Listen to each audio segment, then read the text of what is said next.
Hello दोस्तों, welcome back to my channel. यदि आप है बिहार बोर्ड क्लास 9th के स्टूडेंट और आपका एग्जामिनेशन है राष्ट्रभाषा का, तो हम लोग इस वीडियो में राष्ट्रभाषा से रिलेटेड क्वेश्चंस देखने वाले हैं। सबसे पहला क्वेश्चन यहाँ पे है, ये ओरिजिनल पेपर है। सबसे पहले हम लोग जो बात करेंगे वो है अवशेष का अर्थ क्या होता है, तो बचा हुआ। अगला है शाखा का अर्थ क्या है, तो शाखा का अर्थ होता है डाली और टहनी दोनों, यानी कि ए और बी दोनों। अगला है सम्राट शब्द का स्त्रीलिंग शब्द क्या होगा, तो इसका हो जाएगा आपका साम्राज्ञी। अगला है गंगा जल किस समास का उदाहरण है, तो इसका आंसर हम लोगों ने छोड़ दिया। अगला है के लिए किस कारक का है, तो संप्रदान। अगला हम लोग देखेंगे डैश कैसा सौरभ उड़ रहा है, बागों में खूब सुख के आमोग छा रहा है, तो खिलता गुलाब। ठीक है। कुछ हाड़ा राजपूत राणा के सेना में डैश थे, तो सैनिक थे। ठीक है। अगला है हम अपनी मातृभूमि की रक्षा के लिए क्या कर सकते हैं, तो अपना वर सर्वस्व लुटा सकते हैं, जान की बाजी भी लगा सकते हैं, यानी कि ए और बी दोनों। अगला धर्मनिरपेक्षता का अर्थ क्या होता है, तो सभी धर्मों को समान रूप से देखना। अगला हम लोग देखेंगे तो वास्तविक का अर्थ क्या होगा, तो वास्तविक का अर्थ होता है असली। अगला है ज का उच्चारण स्थान क्या होगा, तो हो जाएगा तालु। अगला है लोटा शब्द क्या है, तो देशज। अगला है दांतों तले अंगुलियां दबाना, मुहावरे का क्या अर्थ है, तो चकित रह जाना। अगला है वीर का स्त्रीलिंग क्या होगा, तो वीरांगना। नेत्र शब्द है तो पुलिंग। अगला हम लोग देखेंगे तो ईमानदारी शब्द का विलोम क्या होगा, तो बेईमानी। अगला है नयन शब्द का पर्यायवाची है चक्षु। अगला हम लोग देखेंगे तो रसीला कौन सा प्रत्यय, रसीला में कौन सा प्रत्यय है, तो इला।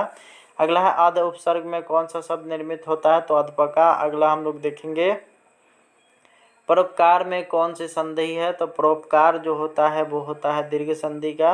अगला भरपेट में कौन सा समास है, तो इसका आंसर हम लोग ने छोड़ दिया। अगले हम लोग देखेंगे वह साइकिल बाजार से जाती है, यहाँ से किसके लिए आया है, तो करण कारक के लिए आया है। मित्रता किस संज्ञा का उदाहरण है, तो भाववाचक। अगला है जो पढ़ेगा वह सफल होगा, यहाँ जो कौन सा सर्वनाम है, तो निजवाचक। अगला है उसने सारी संपत्ति हथिया ली, यहाँ हथियाना कैसा कैसा क्रिया है, तो ये एक जो है पूर्वकालिक क्रिया है। अगला हम लोग देखें हिमसुक एक है, तो पक्षी का नाम है ना। अगला हम लोग देखेंगे तो किस देश का राजा के पास अनोखा तोता था, तो विदर्भ। अगला है नचिकेता के पिता क्या थे, तो महर्षि। अगला हम लोग देखें नचिकेता के पिता ने कौन सा योग कराया था, सर्वमेध।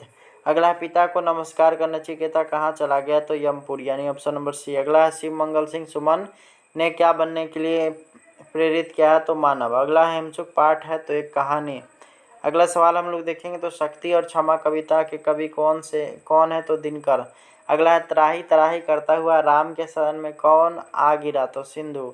अगला हम लोग देखेंगे गुड्डी ने किसे पत्र लिखा था, तो प्रधानमंत्री को। जन्म बाधा पाठ किसकी रचना है, तो सुधा की। अगला है मुटुकधर पांडे रचित कविता कौन है, तो वर्षा बहार। अगला सवाल हम लोग देखेंगे तो बचपन के दिन पाठ कैसी रचना है, तो बचपन के दिन का जो पाठ है वो संस्मरण है। अगला है इसमें व्यंग कथा कौन है, तो साइकिल की सवारी। अगला है कुंभा का आत्म बलिदान कैसा कहानी है, तो ये पितृभक्ति की। ठीक है। लेखक की साइकिल किसके नीचे आ गई थी, तो तांगे की, यानी ऑप्शन नंबर डी। अगला है लेखक को साइकिल सिखाने वाले गुरु का प्रबंध किसने किया था, तो तिवारी जी ने। अगला हम लोग देखेंगे तो गंगा स्तुति कविता के कवि कौन है, तो ये हो जाएगा आपका ऑप्शन नंबर डी, यानी कि विद्यापति। अगला सवाल हम लोग देखेंगे तो वीर कुंवर सिंह ने अपनी रियासत की जिम्मेदारी कब संभाली थी, तो 1858 में।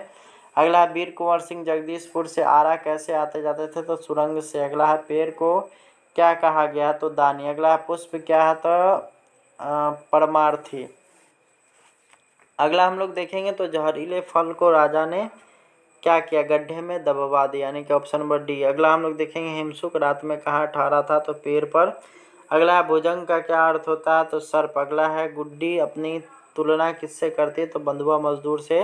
अगला है कबीर के अनुसार कल का काम कब करना चाहिए, तो आज। अगला कौन एक ही धक्के में टूट जाता है, तो यहाँ पे हो जाएगा कौन एक ही धक्के में टूट जाता है, तो कुंभ।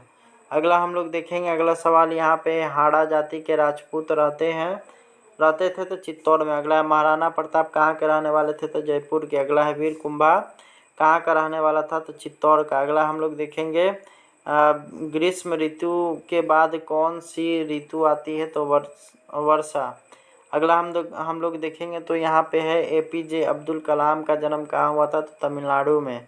अगला सवाल हम लोग देखेंगे तो यहाँ APJ अब्दुल कलाम के बचपन के कितने मित्र थे? तो 3।